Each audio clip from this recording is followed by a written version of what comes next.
Akala siguro talaga na itong mga DDS na OFW, akala nila siguro ay makakaapekto ito sa ekonomiya ng ating bansa. At kung titignan natin, hindi naman kayo majority. Okay? Mas marami siyempre ang mga kababayan nating OFW na kahit papano ay nasa katinuan.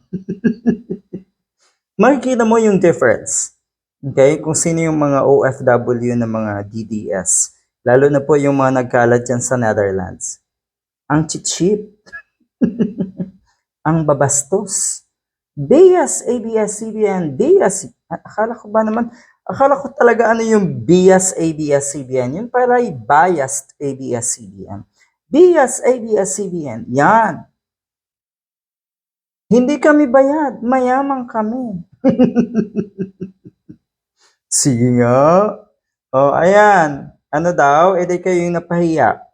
Nauna nang ibinalita na kung ano ay magkakaroon ng hunger strike itong mga DDS na OFW sa New York ata yon. Anyway, pero yon hindi naman din nagtagumpay.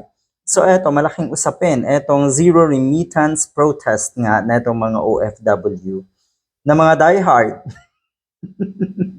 1 week.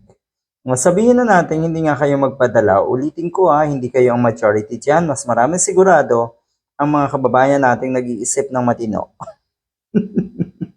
So 1 week kayong hindi magpapadala, ganun din naman yun.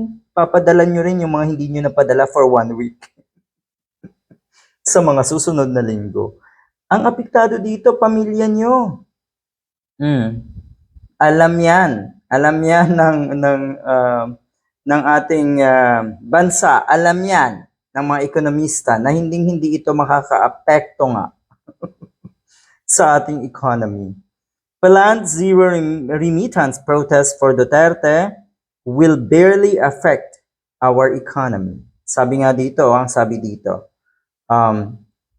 it will never make any dent in the economy. Yon. Walang epekto. O di sige, bigo na naman po itong mga iyaking DDS. Kung tutuusin, sana kahit papano tumino kayo dyan, 'di ba? Dahil ang totoo, hindi niyo naman alam ang mga pangyayari.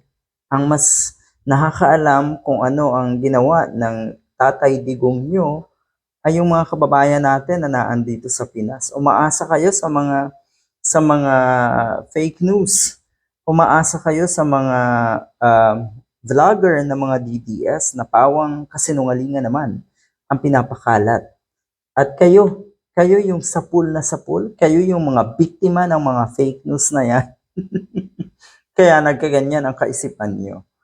Kawawa. Pero ulitin ko kung ikukumpara natin yung mga DDS na OFW sa mga matitinong kababayan nating OFW, ang layo. Ang layo sa mga punto ng pananalita, sa pag-uugali, 'di ba? Wala, hindi tayo sino ba ang sisisihin sa mga ganito? Mga ganitong sitwasyon ng mga OFW natin. Kayo rin. Dahil sa puntong ito, talaga ba na hanggang ngayon ay nagugoyo pa rin kayo at napapaniwala pa rin kayo ng mga Duterte? Nako, good luck.